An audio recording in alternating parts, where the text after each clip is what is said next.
시청자 여러분 안녕하십니까? 국내외 주요 소식 전해드리는 모두의 증시 진행의 조윤아입니다. 첫 번째 소식 전해드립니다. 사상 최고가 행진을 이어오던 국제 금값이 하루 만에 5% 넘게 급락했습니다. 로이터에 따르면 21일 금 현물 가격은 온스당 4,115달러로 전장 대비 5.5% 떨어졌습니다. 이는 2020년 8월 이후 하루 기준 가장 큰 하락폭입니다. 금 선물 역시 5.7% 내린 온스당 4,109달러로 마감했습니다. 금값은 올해 들어 60% 가까이 오르면서 사상 최고치 랠리를 이어갔지만 단기 급등에 따른 차익 실현 매도세가 쏟아졌습니다. 미국 기업들의 3분기 호실적이 이어지면서 위험 자산 선호 심리가 되살아난 것도 영향을 미쳤습니다. 여기에 주요 금 매수국인 인도가 디왈리 연휴로 휴장하면서 유동성이 줄어든 점도 하락세를 키웠습니다. 국제 은 가격은 더 큰 낙폭을 보였습니다. 은연물은 7.6% 급락한 온스당 48.49달러를 기록했습니다. 투자자들은 오는 24일 발표될 미국의 9월 소비자 물가지수 CPI 지표에 촉각을 곤두세우고 있습니다. 이 지표는 28일 열리는 연방공개시장위원회의 금리 결정에 직접적인 영향을 줄 전망입니다. 안전자산의 대표 주자인 금이 급락하면서 시장의 변동성이 다시 커지고 있는 가운데 물가와 금리 그리고 투자 심리 변화가 금값의 향방의 길을 쥐고 있습니다.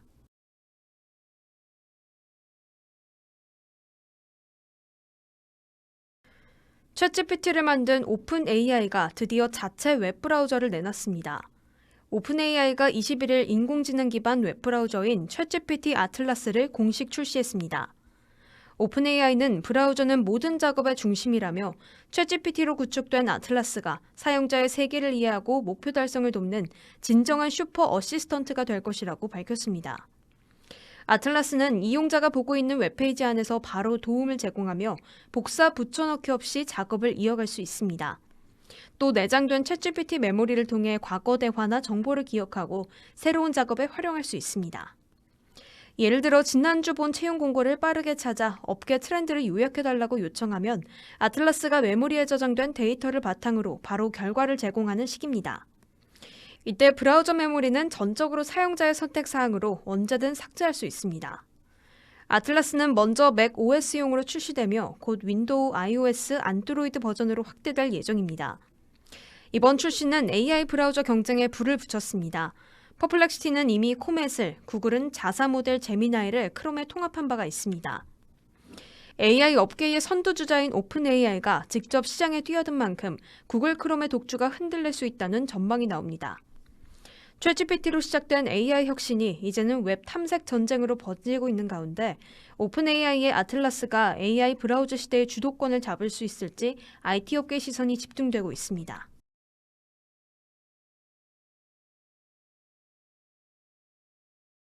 세계 최강 해군력을 자랑하던 미국이 이제는 함정 하나 제때 못 만드는 조선업 몰락국이 됐다는 지성 속에 한국의 조선 기술력이 다시 주목받고 있습니다. 미국 CNN이 21일 한국의 조선소가 미국 조선업 부흥의 열쇠가 될 수 있다고 보고했습니다. HD 현대중공업 울산 조선소와 한화오션 거제 조선소를 직접 찾은 CNN 취재진은 이곳이 세계에서 가장 효율적이고 숙련된 조선 시스템을 갖추고 있다고 전했습니다. 미국은 군함 건조마저 지연되고 있는 상황입니다. 존 펠란 미 해군성 장관은 지난 6월 미국 조선업은 엉망진창이라며 모든 프로젝트가 예산을 초과하고 기한을 넘긴다라고 토로했습니다.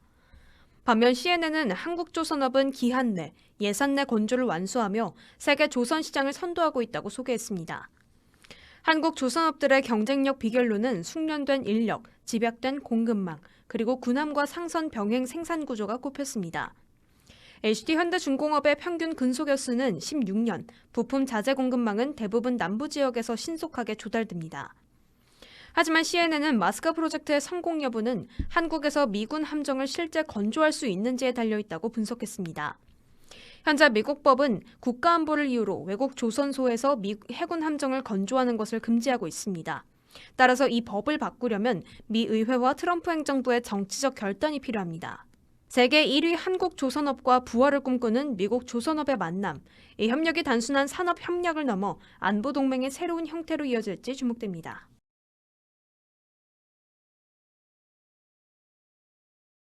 메타가 인공지능 시대를 대비해 미국 루이지애나주에 초대형 데이터 센터를 짓고 있습니다.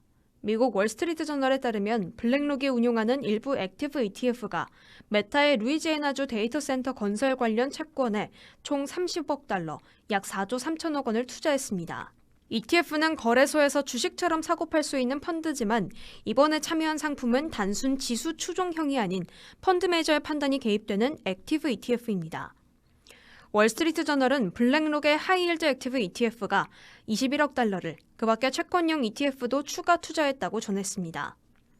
또 다른 글로벌 자산운용사인 핌코도 앵커 투자자로 나서 무려 180억 달러를 집행했습니다.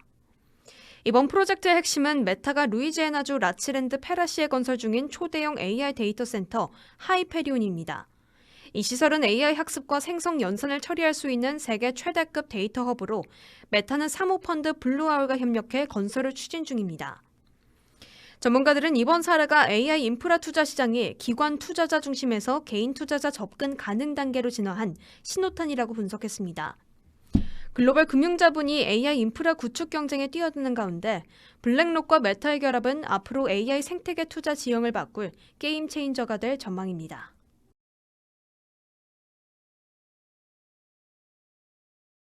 포스코 인터내셔널이 글로벌 금융사 JP모건의 블록체인 결제망 키넥시스를 도입합니다. 서울 JP모건 지점에서 열린 이번 협약은 국내 기업으로서는 처음으로 무역대금 결제에 블록체인 기술을 본격 적용한 사례로 평가됩니다. 키넥시스 결제망은 송금인과 수취인을 직접 연결해 기존 국제 송금이 1일에서 2일 걸리던 과정을 수분 내 실시간 처리할 수 있도록 돕습니다. 포스코 인터내셔널은 이 시스템을 통해 51개국 128개 해외 거점에서 연간 4만 건의 해외 송금을 보다 효율적으로 관리하게 됩니다. 회사는 이번 협약을 계기로 JP모건과 함께 무역금융 효율화, 디지털 전환, 디지털 자산 기술 협력을 확대할 계획입니다. 특히 지난주에는 싱가포르와 미국 법인 간 실제 송금 테스트를 마치며 시스템 안정성을 이미 검증한 것으로 알려졌습니다. 포스코 인터내셔널은 이번 협력은 단순한 결제 혁신을 넘어 글로벌 금융 네트워크 속 한국 기업의 디지털 경쟁력을 끌어올리는 전환점이 될 것이라며 일본계 은행과의 스테이블 코인 기반 결제 협의도 병행하고 있다고 밝혔습니다. 최근 글로벌 무역금융 시장에서는 블록체인 결제가 빠르게 확산되는 가운데 이번 사례가 한국 기업의 디지털 무역금융 혁신을 상징하는 첫 발걸음으로 주목받고 있습니다.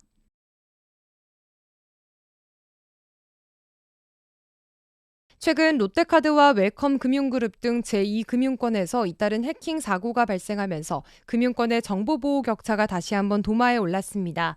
국회 정무위원회 자료에 따르면 올해 상반기 기준 캐피탈사의 정보보호 인력은 100여 명 수준으로 시중은행의 10분의 1에도 미치지 못했습니다. 카드사 역시 은행의 3분의 1 수준에 불과했습니다. 예산 격차는 더 심각합니다. 올해 은행권의 IT 예산은 5조 원을 넘지만 캐피탈사는 3천억 원대, 카드사는 1조 원 수준에 그치며 최대 14배 차이를 보였습니다. 결국 보안 인프라 투자가 제대로 이뤄지지 못하면서 해커의 표적이 되는 구조적인 취약성이 드러난 셈입니다. 전문가들은 제2금융권이 디지털 전환 속도에 비해 보안 투자 비중이 낮다며 AI 기반 공격이 늘어나는 만큼 인력 확충과 대응체계 고도화가 시급하다고 지적합니다. 특히 최근 해킹은 단순한 데이터 유출을 넘어 결제망 교란과 AI 챗봇 피싱 등 지능형 공격으로 진화하고 있습니다. 금융당국도 관련 규제 강화에 나설 것으로 보입니다. 차등 규제 적용으로 인해 제2금융권의 보안 기준이 상대적으로 완화돼 있다는 지적이 이어지자 감독당국은 보안 인력 확보 의무화, 외부 보안 점검 강화, AI 위협 대응 체계 구축 등을 검토 중입니다. 정보보호는 단순한 비용이 아니라 금융의 신뢰를 지키는 핵심 자산입니다. 전문가들은 은행뿐 아니라 카드사와 캐피탈사도 동일한 수준의 보안 체계를 갖춰야 한다며 보안 투자는 선택이 아니라 생존의 문제라고 강조했습니다.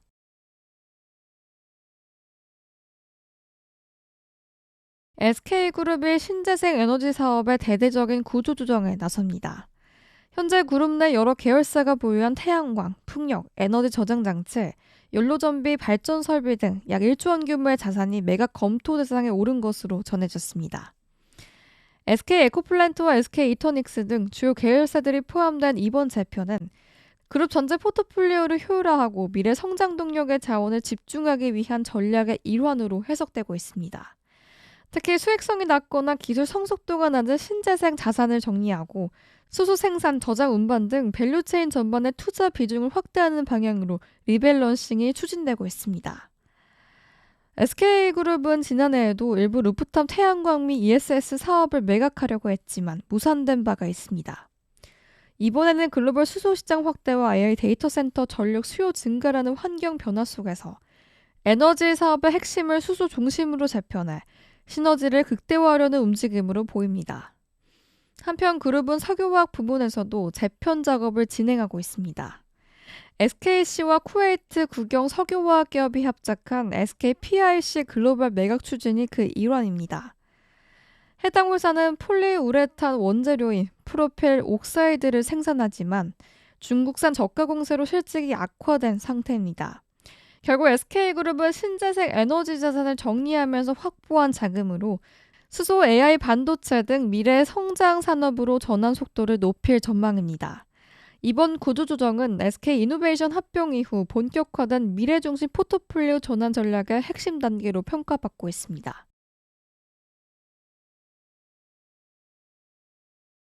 글로벌 1위 가상자산 거래소 바이낸스가 국내 시장에 공식 복귀했습니다. 금융위원회 산하 금융정보분석원 FIU가 고팍스의 임원 변경 신고를 승인하면서 바이낸스가 사실상 고팍스의 최대 주주 지위를 인정받게 된 건데요. 이는 4년 만에 한국의 재진입이자 가상자산 산업의 개방 전환점으로 평가받고 있습니다. 그동안 국내 시장은 외국인 투자 제한과 까다로운 행정 지도 등으로 가두리형 김치마켓이라 불릴 만큼 폐쇄적인 구조를 유지해왔습니다. 국내 투자자는 해외 거래소를 자유롭게 이용할 수 있었지만 정작 외국인은 한국 거래소에 접근하지 못했습니다.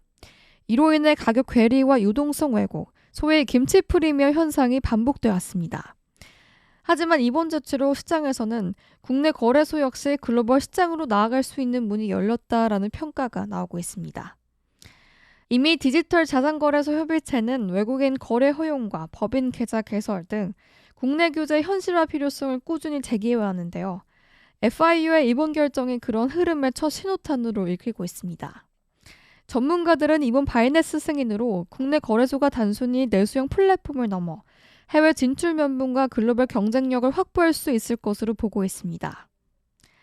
특히 정부가 외국계 거래소의 국내 투자를 허용한 만큼 국내 기업의 역진출 역시 대두적으로 뒷받침될 가능성이 높다는 전망도 나옵니다.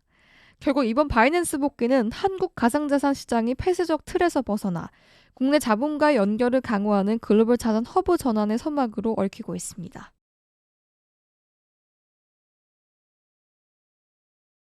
코스피가 다시 한번 사상 최고치를 갈아치웠습니다. 시장을 이끈 주인공은 단연 50만 넥스 SK하이닉스였습니다. SK하이닉스 주가는 장 초반 50만 1,000원 원을 찍으며 52주 신고가를 기록했고 코스피는 1% 넘게 오르며 3,855선을 돌파했습니다. 코스닥 역시 동반 상승하며 투자 심리가 크게 살아난 모습입니다. 증권가에서는 하이닉스 3분기 영업이익에 12조 원에 육박할 것으로 보고 있습니다. 이는 전년 대비 70% 넘는 증가폭입니다. AI 메모리 수요가 폭발적으로 늘어나면서 기존 HBM을 넘어 서버 D램, GDDR7, LPDDR5X, eSSD 등 전 영역으로 확산되는 추세가 주가를 밀어 올렸습니다. 또한 글로벌 데이터 센터 기업들의 메모리 확보 전쟁이 심화되며 D램 수급 불균형도 우려도 커지고 있습니다. 일부 고객은 2027년 물량까지 미리 예약할 정도로 포모 심리가 확산되고 있다는 분석입니다. KB증권과 대시증권 등 주요 증권사들은 잇따라 SK하이닉스 목표 주가를 55만 원에서 60만 원 수준으로 상향했습니다. 공급 확장이 제한된 가운데 기술력과 제품 경쟁력이 모두 선두권에 있다는 평가입니다. 결국 SK하이닉스의 50만 돌파는 단순한 주가 상승이 아니라 AI 시대 메모리 패권 경쟁의 상징적 장면으로 해석됩니다. 코스피 역시 4천선을 바라보며 새로운 국면에 들어서고 있습니다.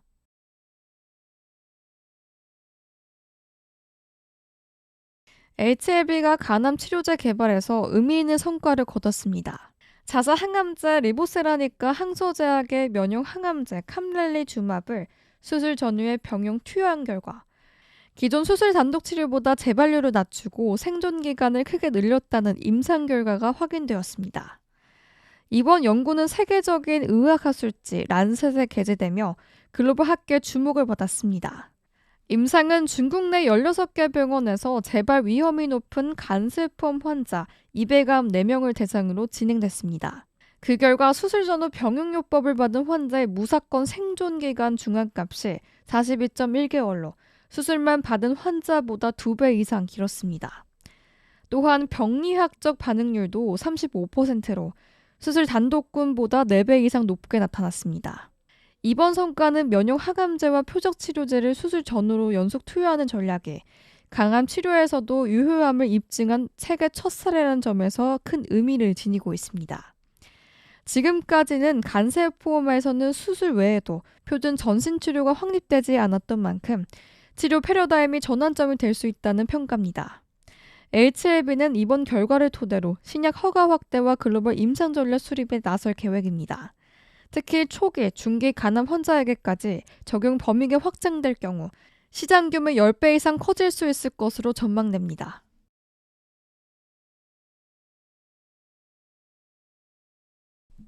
한국과 미국의 워싱턴 DC에서 무역 협정 타결을 위한 막바지 협상을 벌였습니다. 김용범 대통령실 정책실장과 김정관 산업통상부 장관은 22일 워싱턴 DC 상무부 청사에서 하워드 러트닉 미 상무장관과 약 2시간 동안 협상을 진행했습니다. 김 실장은 협상 후 기자들에게 남아있는 쟁점이 많지 않다며 일부 진전이 있었다고 말했습니다. 다만 끝날 때까지 끝난 게 아니다라며 아직 합의에는 이르지 못했음을 시사했습니다. 양국이 조율 중인 핵심 쟁점은 3,500억 달러, 약 500조 원 규모의 대미 투자 패키지로 알려졌습니다. 특히 현금 투자 비율과 자금 공급 기간이 주요 논의 의제로 거론됩니다. 김 실장은 워싱턴 도착 당시에도 대부분 주제는 입장이 근접했고 한두 가지 핵심 주제에서만 의견차가 남았다고 밝힌 바가 있습니다. 지난 16일에도 양측은 4시간 넘는 회담으로 상당 부분 의견을 좁혔지만 결정적 쟁점을 정리하기 위해 한국 대표단이 다시 미국을 찾은 겁니다. 이번 협상 직후 김 실장은 러트닉 장관과 곧 다시 만날 계획은 없다며 추가 논의가 필요하면 화상으로 이어질 것이라고 말했습니다. 또 이달 30일 열리는 아시아 태평양 경제협력체 정상회의를 협상 타결의 목표 시점으로 언급하며 에이펙이 우리에겐 중요한 계기라고 강조했습니다. 양측이 남은 핵심 쟁점을 놓고 최종 절충점을 찾고 있는 가운데 에이펙 정상회의 이전 타결이 성사될 경우 한미 경쟁동맹의 실질적 진전으로 이어질지 주목됩니다.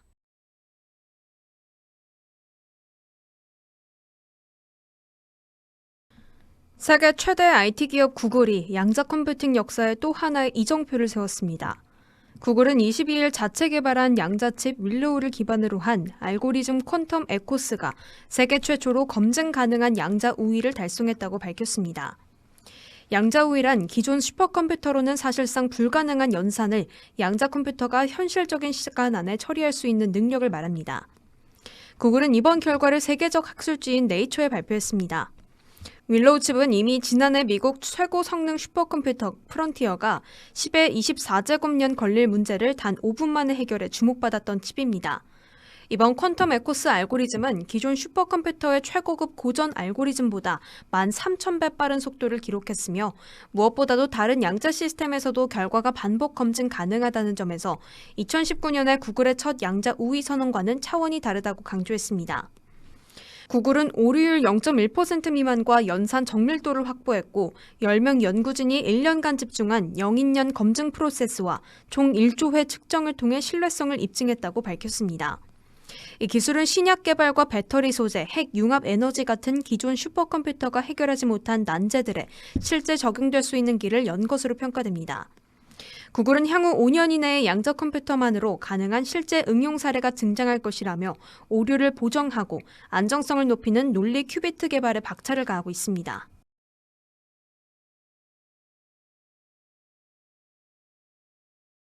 중국의 반도체 수출 제한 조치로 유럽 자동차 업계가 초비상에 걸렸습니다. 블룸버그 통신은 중국 정부가 네덜란드 반도체 기업인 넥스페리아의 중국산 반도체 수출을 차단하면서 유럽 주요 완성차 업체들이 생산 차질에 대비하고 있다고 보도했습니다. 업계 관계자들은 부품 부족이 며칠 안에 핵심 공급사에 영향을 미칠 수 있고 10에서 20일 내 업계 전반으로 확산될 가능성이 높다고 전했습니다. 독일 자동차 산업협회는 상당한 생산 제한과 단기적 생산 중단이 불가피하다고 경고했습니다. 특히 폭스바겐은 근로시간 단축을 논의 중이며 일간빌트는 이달 29일부터 골프 생산이 중단될 것이라고 전했습니다. 중국의 이번 조치는 네덜란드 정부가 기술 유출을 이유로 넥스페리아 경영권을 장악한 데 대한 보복성 조치로 분석됩니다. 넥스페리아는 2019년 중국 윙테크에 인수된 회사로 폭스바겐과 BMW, 벤츠 등 완성차 한 대당 약 500개 반도체 칩을 공급합니다. 현재 유럽 전역의 공장들이 넥스페리아 칩을 중심으로 조집 라인이 구성돼 있습니다. 대체 공급처를 찾더라도 품질 인증까지 최소 3에서 6개월이 걸릴 것으로 예상됩니다. AI와 전기차로 전환 중인 유럽 자동차 산업이 이번 반도체 충격으로 다시 한번 병목의 악몽이 재현될 가능성이 커지고 있습니다.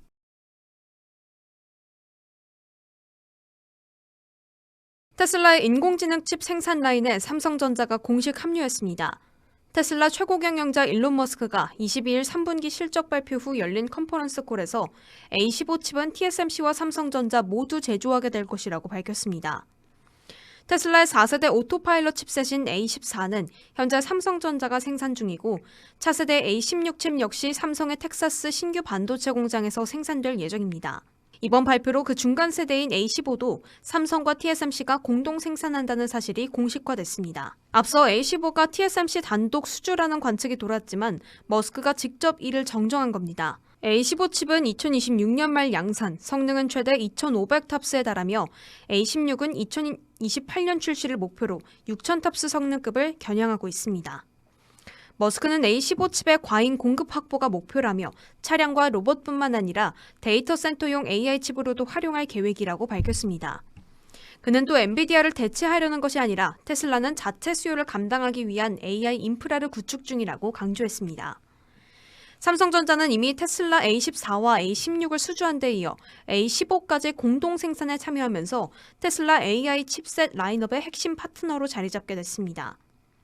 AI 시대의 핵심인 반도체 전쟁에서 테슬라와 삼성의 협력이 엔비디아 중심의 시장 판도를 뒤흔들 수 있을지 주목됩니다.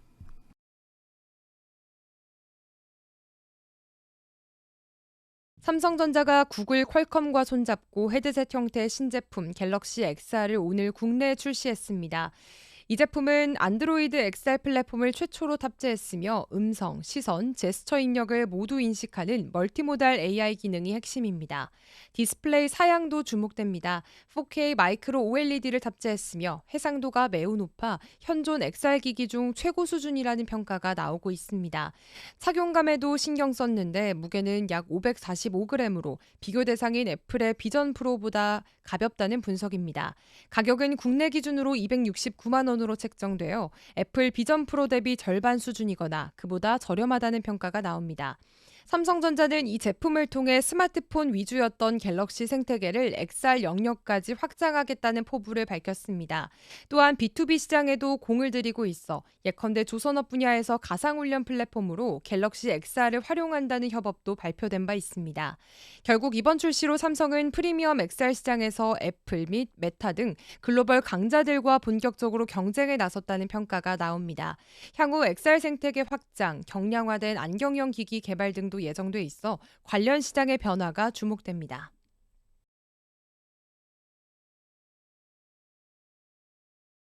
대한항공이 미국의 대표 방산업체 로키드 마틴과 손잡고 인도 태평양 지역 미군 전력의 정비 유지 체계를 강화합니다. 이번 협력은 서울에서 열린 아덱스 2025에서 공식 체결됐으며 군용기 정비부터 성능 개량, 후속 군수 지원까지 포괄하는 전략적 파트너십입니다. 이번 계약은 미국 국방부가 최근 추진 중인 지역 정비 지원 체계 정책의 일환으로 진행됐습니다. 미군이 직접 수행하던 해외 정비를 동맹국의 역량으로 분산해 전력 전력 운용 효율을 높이겠다는 구상입니다. 미국 본토로 장비를 이송하는 데 소요되는 시간과 비용을 절감하고 작전 준비 태세를 현지에서 즉각 유지하기 위한 조치로 풀이됩니다. 대한항공은 RSF의 최적 파트너로 평가받습니다. 50년 넘게 전투기, 수송기, 헬기 등 3,700여 대 군용기를 정비해온 국내 최고 수준의 기술력과 경험을 보유하고 있기 때문입니다. 특히 인도태평양 중심에 위치한 지리적 이점 덕분에 미군 전력의 전진 정비 거점 역할을 수행할 수 있을 것으로 기대됩니다. 양사는 이번 협력을 계기로 미군 장비뿐 아니라 로키드 마틴 항공기를 운용 중인 제3국 시장으로도 사업을 확대할 계획입니다. 이에 따라 대한항공은 글로벌 방산 정비 시장에 본격적으로 진출하는 동시에 향후 수출형 MRO 플랫폼 구축에도 속도를 낼 전망입니다. 업계에서는 이번 파트너십이 단순한 정비 협력을 넘어 한미 방산 동맹의 새로운 이정표가 될 것으로 보고 있습니다. 최근 미국이 인도태평양 지역에서 동맹국의 군수 역량을 강화하고 있는 가운데 한국 기업이 글로벌 방산 생태계의 핵심 축으로 자리 잡는 계기가 될 것으로 기대됩니다.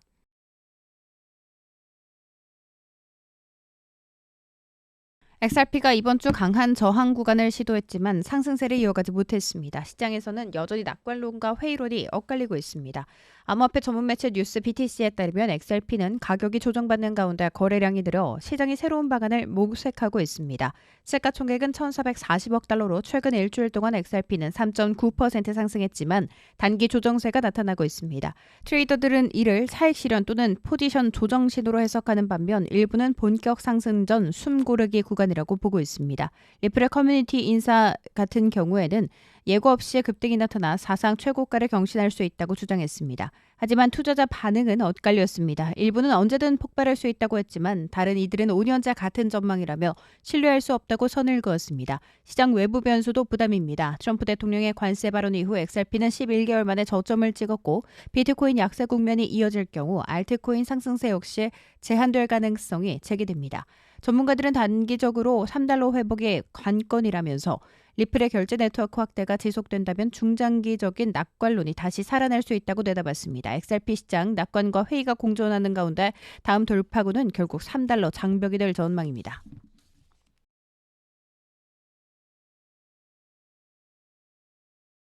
한때 전국 140여 개 매장을 운영하면서 국민 마트로 불리던 홈플러스가 지금 심각한 위기 국면에 놓였습니다. 자금난이 악화되면서 일부 점포가 전기요금 미납으로 단전 위기까지 직면한 것으로 확인됐습니다.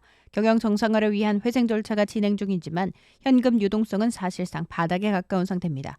업계에 따르면 홈플러스는 7월과 8월분 전기요금 가운데 한 달치만 우선 납부하며 연체를 피하려 했지만 9월분이 미납될 경우 일부 매장의 영업 중단이 불가피할 것으로 알려졌습니다. 점포 내 냉장, 냉동시설이 멈추면 신선식품 판매는 물론 매장 운영 자체가 어려워지기 때문입니다. 현재 홈플러스는 전국적으로 약 2만 명의 고용을 유지하고 있으며 만약 청산이 현실화된다면 국내 유통업계 전반에 대규모 고용 붕괴와 연쇄 피해가 우려됩니다.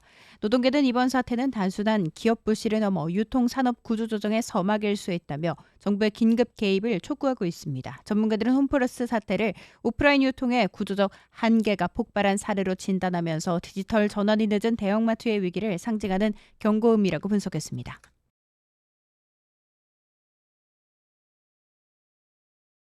삼성전자가 HBM4 12단 실물을 최초로 공개하면서 글로벌 AI 반도체 시장의 판도를 흔들고 있습니다. 이번 전시에서 삼성전자는 부스 중앙에 HBM4 12단을 전면 배치하고 그 옆에 기존 HBM3 12단을 나란히 전시해서 기술 진화의 속도를 강조했습니다. 특히 업계 최초로 10나노급 6세대 일시 공정을 적용한 HBM4를 공개하면서 경쟁사와의 기술 격차를 다시 벌리겠다는 자신감을 드러냈습니다. 삼성전자는 HBM4는 AI 반도체의 심장을 담당할 차세대 메모리라면서 저전력, 고속, 고효율을 모두 갖춘 완성형 제품이라고 설명했습니다. 실제로 HBM4는 엔비디아의 차세대 AI 가속기 루빈에 탑재될 유력 후보로 꼽히고 있으며 이미 엔비디아의 샘플을 공급해 검증이 진행 중인 단계입니다. 업계에서는 삼성전자가 HBM4 품질 평가에서 좋은 성적을 거둘 경우 SK 하이닉스를 제치고 엔비디아 1차 공급사로 선정될 가능성이 높다고 전망했습니다. 삼성전자의 이번 전력은 단순한 기술 전시를 넘어 AI 시대를 이끌 토탈 반도체 솔루션의 청사진을 보여준 데 있습니다. 삼성은 HBM4뿐만이 아니라 GDDR7, DDR5, 고성능 SSD, 그리고 차세대 모바일 애플리케이션 프로세서 엑시노스 2500까지 공개를 하면서 메모리부터 시스템 반도체, 파운드리까지 이어지는 반도체는 통합 생태계를 선보였습니다. 이는 반도체는 메모리의 싸움이 아니라 시스템의 싸움이라는 삼성의 철학을 상징합니다.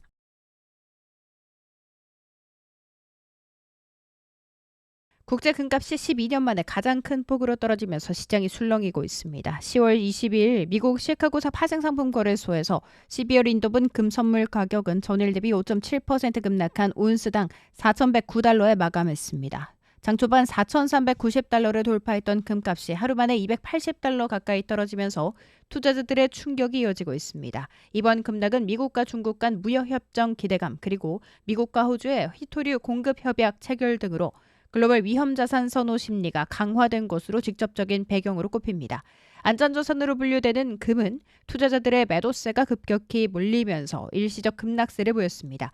여기에 최근 금값 급등에 따른 차익 실현 매물이 쏟아졌고 달러화 강세와 인도의 금 소비 위축도 하락 압력을 키웠습니다. 특히 인도는 세계 최대 금 소비국으로 이번 주 힌두교 최대 축제인 다왈리 기간 동안 금 거래소가 휴장하면서 유동성이 크게 줄었습니다.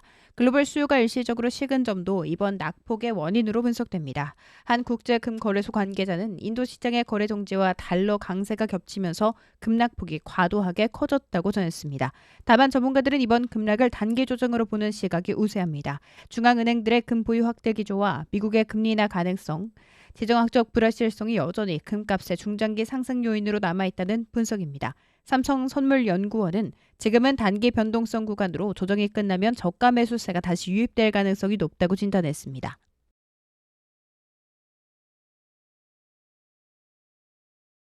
(2차) 전지주가 다시 불타오르고 있습니다. 대표 종목 에코프로가 장중 20% 가까이 급등하며 투자 심리를 되살렸습니다. 최근 하락세 속 저점 매수세가 본격화된 가운데 업계에서는 이번 반등이 단순한 수급이 아닌 AI 에너지 인프라 확대라는 구조적 변화에서 비롯됐다는 분석이 나옵니다. 증권가에 따르면 인공지능 데이터 센터 확산으로 전력 수요가 급증하면서 에너지 저장 장치 투자가 전 세계적으로 확대되고 있습니다. 이 과정에서 2차 전지 핵심 소재를 공급하는 국내 기업들의 실적 개선 기대감이 커졌다는 겁니다. 실제로 에코프로를 비롯해 에코프로비엠, 에코프로워티 등 계열사 주가도 일제히 반등세를 보였습니다. 다만 일부 전문가들은 이번 상승은 낙폭과대 종목에 대한 기술적 반등 성격이 강하다며 단기 변동성 확대에 유의할 필요가 있다고 경고했습니다.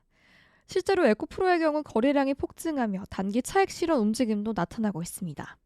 그럼에도 불구하고 업계는 장기적 모멘텀을 긍정적으로 보고 있습니다. AI 인프라와 전기차 산업이 동시에 성장하면서 2차 전지 수요는 꾸준히 늘어날 전망입니다.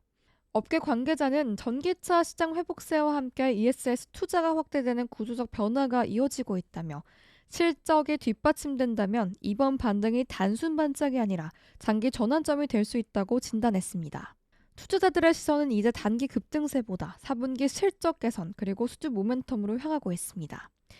AI 전력 시대가 2차 전지 산업의 새로운 성장 동력이 될 수 있을지 주목됩니다.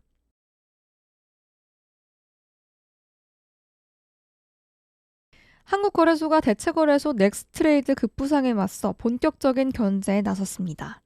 오늘 12월 15일부터 내년 2월 13일까지 약 2달간 주식거래 수수료를 최대 40% 인하하기로 결정한 건데요.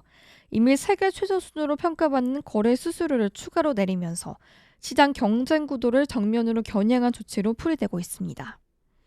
이번 방안은 11월 14일 열리는 이사회에서 의결될 예정입니다. 안건이 통과되면 현행달 요율제 대신 주문 형태별 차등 요율이 적용됩니다.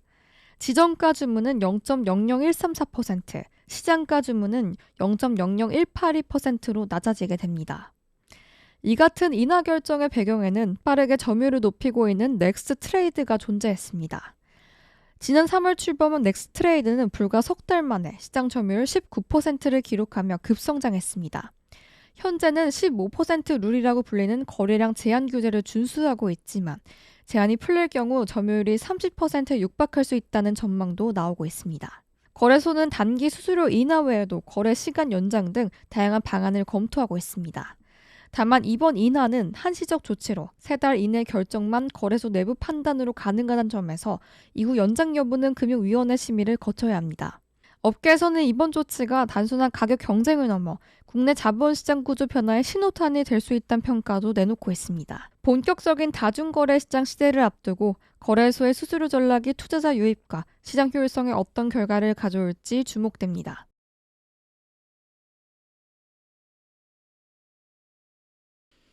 국내 전력기기 대표 기업인 LS 일렉트릭이 북미 시장 호황에 힘입어 사상 최대 실적을 기록했습니다.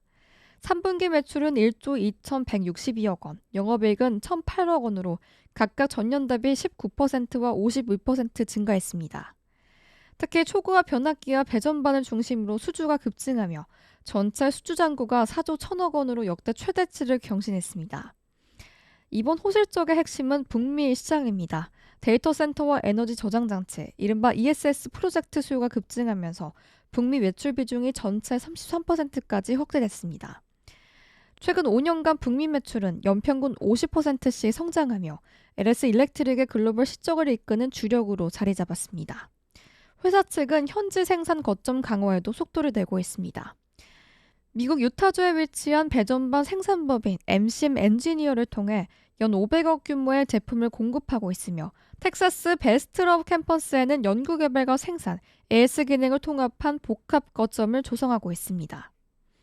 이를 통해 데이터 센터 전력망과 인프라 수요에 신속하게 대응하겠다는 전략입니다. 국내에서도 부산제 2공장 증축이 연내 마무리될 전망입니다.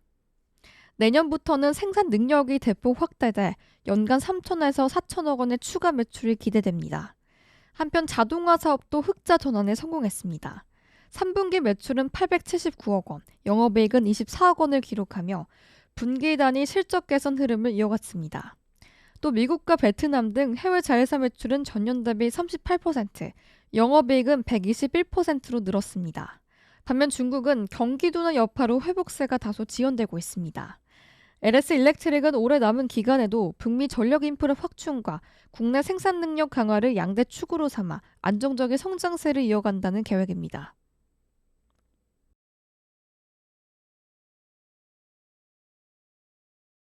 정부가 올해 연말까지 유류세 인하 조치를 다시 한번 연장하기로 했습니다. 다만 인하폭은 줄어들어 휘발유 기준으로는 리터당 약 25원이 오르게 됩니다. 기획재정부는 유가 변동성과 재정 여건을 함께 고려한 결과라며 국민의 체감 부담이 급격히 늘지 않도록 단계적 조정 방식을 택했다고 밝혔습니다. 이번 조정으로 휘발유는 기존 10%에서 7% 인하로 경유와 LPG 부탄은 각각 15%에서 10% 인하로 축소됩니다. 이에 따라 리터당 인하 효과는 휘발유 57원, 경유 58원, 부탄 20원 수준으로 낮아집니다. 정부는 이번이 18번째 연장 조치라며 유류세 완화가 물가 안정을 이끌어왔지만 재정 부담도 커지고 있다고 설명했습니다. 실제로 지난해 한 해에만 유류세 인하로 인한 세수 감소분은 6조 원이 넘은 것으로 추산됩니다. 또한 10월 한 달간은 정유사의 반출량을 제한해 가격 인상식이나 물량 조절로 인한 시장 교란 행위를 막겠다는 방침입니다. 휘발유와 경유는 작년 동월 대비 115%, LPG 부탄은 120% 수준까지만 반출할 수 있습니다. 최근 국제유가는 배럴당 85달러 선을 유지하며 완만한 하락세를 보이고 있지만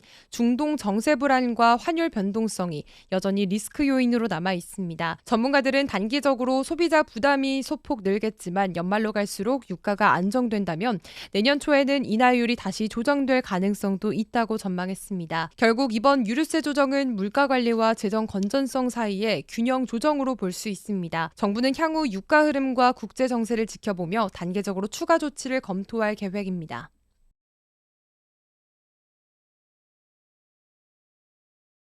국내 반도체 장비 기업 한미반도체가 차세대 고대역폭 메모리 시장을 겨냥한 핵심 장비를 공개했습니다. 서울 코엑스에서 열리고 있는 반도체 대전 2025 현장에서 한미반도체는 HBM4 양산용 TC본더4를 비롯해 AI 반도체 전용 2.5D 패키징 장비를 처음으로 선보였습니다. 이번에 공개된 TC본더4는 한미반도체가 지난 5월 출시한 신제품으로 HBM4 생산 공정의 정밀 접합 과정에서 필수적인 장비입니다. 삼성전자와 SK하이닉스 등 글로벌 메모리 기업들이 내년 초부터 본격적인 HBM4 양산에 나설 예정이어서 관련 장비 수요가 빠르게 확대될 전망입니다. 현재 한미 반도체는 전 세계 HBM용 TC 본더 시장에서 1위를 차지하며 기술 주도권을 확보하고 있습니다. 또 다른 주목 포인트는 AI 반도체용 2.5D 빅다이 TC 본더와 빅다이 FC 본더입니다. 두 장비는 기존 20mm 곱하기 20mm 수준이었던 이 범용 반도체 패키징 대비 최대 6배 이상 넓은 면적을 처리할 수 있어 대형 AI 칩과 멀티칩 통합 패키징이 가능합니다. 120mm 곱하기 120mm 규모의 초대형 인터포저를 지원하는 빅다이 TC 본더는 차세대 AI 칩 플랫폼의 패키징 한계를 크게 확장시킨 제품으로 평가받고 있습니다. 한미반도체는 이번 세덱스 참가를 계기로 국내 IDM과 OSAT와의 네트워크를 강화하며 AI 및 HBM 분야 글로벌 고객사와의 협력도 확대할 계획입니다. 업계에서는 이번 전시를 통해 한미반도체가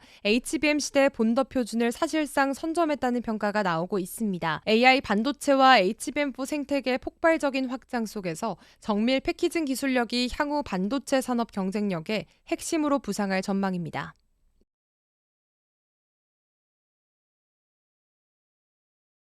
샤오미가 국내 가전시장의 판을 흔들 준비에 들어갔습니다. 스마트폰, 생활가전에 이어 이제는 에어컨, 세탁기, 냉장고 등 대형 가전으로 사업 영역을 본격 확장합니다.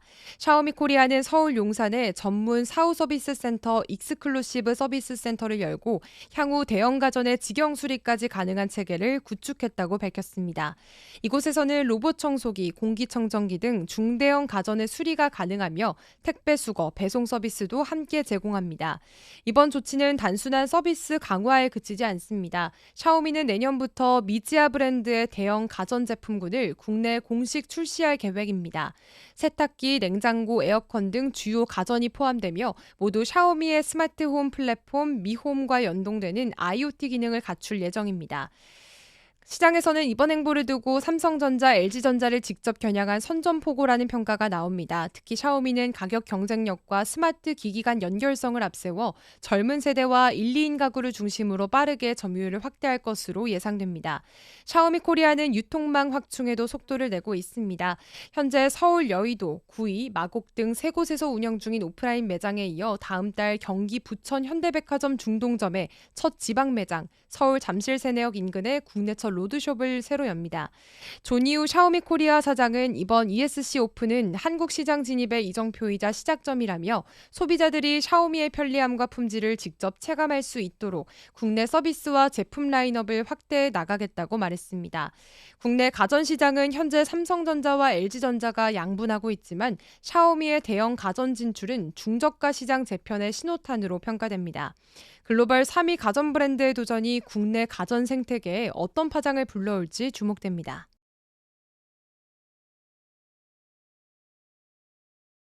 삼성전자가 반도체 수요를 안정적으로 끌어올리며 본격적인 실적 반등 국면에 진입했습니다. 증권가에서는 삼성이 다시 주도권을 잡았다는 평가와 함께 목표 주가를 최대 14만 원까지 상향하는 보고서가 등장했습니다. 유진투자증권은 20일 보고서를 통해 삼성전자에 대한 투자 의견을 매수로 유지하며 기존 목표가를 14만 원으로 대폭 상향 조정했습니다. 이는 현재 주가 대비 40% 이상 상승 여력이 있다는 분석이고요. 보고서에 따르면 삼성전자의 3분기 잠정 실적은 매출 86조 원, 영업이익 12조 1천억 원으로 전년 대비 각각 8.7%, 31.8% 늘었습니다. 시장 예상치를 매출은 2%, 영업이익은 무려 19% 웃돌았습니다. 핵심은 메모리 부문의 회복입니다. 데이터 센터용 D램과 이 SSD 수요가 급증하면서 매출을 견인했고 특히 HBM 수요를 안정적으로 확보하면서 SK 하이닉스와의 기술 격차를 다시 벌리기 시작했다는 평가가 나옵니다. 메모리 사업부는 영업이익 7조 5천억 원을 기록하며 전체 실적의 대부분을 차지했습니다. 반면 파운드리 부문은 아직 적자에서 완전히 벗어나진 못했지만 매출 증가세가 이어지며 가동률 개선 조짐이 나타났습니다. 스마트폰 사업부는 갤럭시 Z 폴드 7 시리즈의 흥행 덕분에 영업이익 3조 7천억 원을 기록하며 국내 점유율 80%를 돌파했습니다. 유진투자증권은 삼성이 그동안 고전하던 수율 문제를 해결하면서 반도체 업황의 변곡점을 선점했다며 HBM4 양산 본격화와 함께 2026년까지 실적 고성장이 이어질 것으로 내다봤습니다. 외국인 자금 유입도 긍정적인 흐름입니다. 지난주부터 외국인 순매수가 확대되며 주가는 9만 원대 중반을 넘어 10만 원 돌파를 눈앞에 두고 있습니다. 업계는 HBM4 시장 점유율 확대가 이어질 경우 삼성전자의 10만 전자 시대가 일시적 반등이 아닌 장기 랠리로 이어질 가능성도 있다고 보고 있습니다.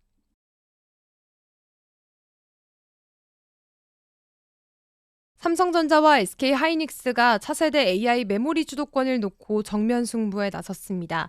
서울 코엑스에서 열린 반도체 대전 2025에서 양사는 6세대 고대역폭 메모리 HBM4 실물을 동시에 공개하며 내년 시장 개화를 앞둔 경쟁에 막을 올렸습니다. HBM은 여러 개의 D램을 적층해 데이터를 초고속으로 처리하는 메모리로 인공지능 반도체 핵심 부품입니다. 현재 시장의 주력은 HBM3이지만 내년부터 엔비디아의 차세대 AI 가속기 루빈의 HBM4가 탑재될 예정이어서 시장 판도가 급변할 것으로 전망됩니다. SK하이닉스는 이미 사실 양산 준비를 마친 상태로 엔비디아와의 공급 협상을 마무리 단계에 두고 있습니다. 업계에서는 SK하이닉스가 올해 3분기 사상 첫 영업이익 10조 원 돌파를 앞두고 있으며 HBM 시장에서 1강 지위를 더욱 공고히 할 것으로 보고 있습니다. 반면 삼성전자는 HBM3에서의 부진을 딛고 반격에 나섰습니다. 경쟁사들이 10나노급 원비 공정을 사용하는 반면 이 삼성은 한 세대 진보한 원시 공정을 적용한 HBM4로 기술 우위를 확보하겠다는 전략입니다. 또한 엔비디아와 HBM3 공급 협상을 마무리하며 HBM4 인증 작업에도 속도를 내고 있습니다. 시장 조사업체 카운터포인트에 따르면 올해 2분기 HBM 점유율은 SK하이닉스 62%, 마이크론 21%, 삼성전자 17%로 집계됐지만 내년 HBM4가 본격 양산되면 삼성의 점유율이 30%까지 확대될 가능성도 제기됩니다. 양산은 HBM4 외에도 GDDR7, DDR5 그리고 고집적 메모리 모듈, 소캠 등 이 AI 메모리 라인업을 대거 공개하면서 미래 반도체 기술 경쟁의 방향을 제시했습니다. 내년부터 AI 반도체 시장의 중심은 이제 누가 더 빠르게, 더 효율적인 HBM4를 공급하느냐로 옮겨가고 있습니다.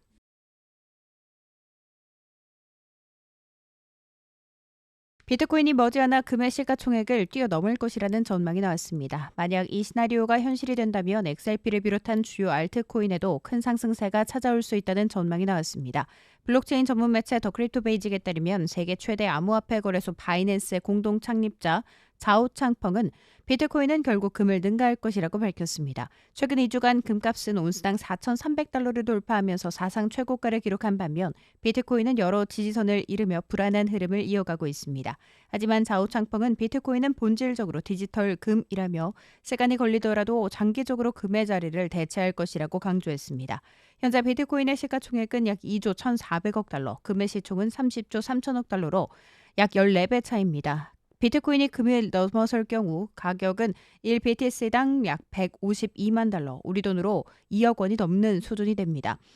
이때 전 세계 암호화폐 시장 규모는 50조 달러 이상으로 확대될 전망이며 XRP 역시 현재 시장 점유율인 4%를 유지할 경우 시가총액이 2조 달러, 한 개당 약 34달러까지 오를 수 있다는 계산이 나옵니다. 다만 전문가들은 이는 단순 계산일 뿐이라며 시장 성장 속도와 구조적 변화에 따라 결과는 크게 달라질 수 있다고 경고했습니다.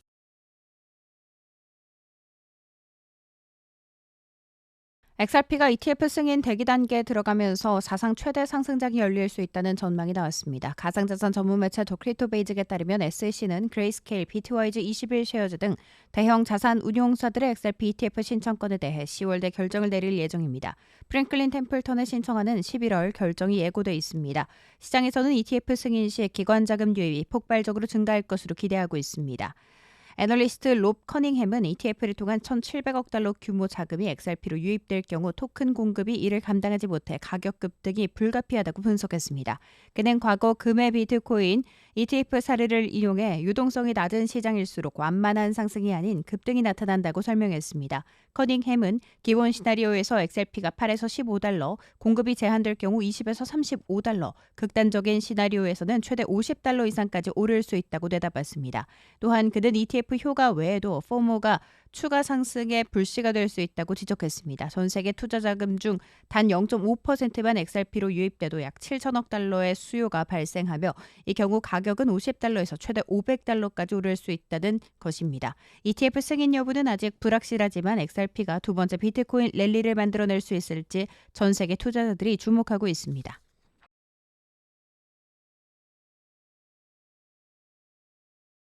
이상으로 모두의 증시 마칩니다. 본 방송에서 제공하는 정보는 투자 판단에 대한 조언일 뿐 해당 종목의 가치 혹은 상승 하락을 보장하진 않음을 알려드립니다. 시청해주신 여러분 고맙습니다.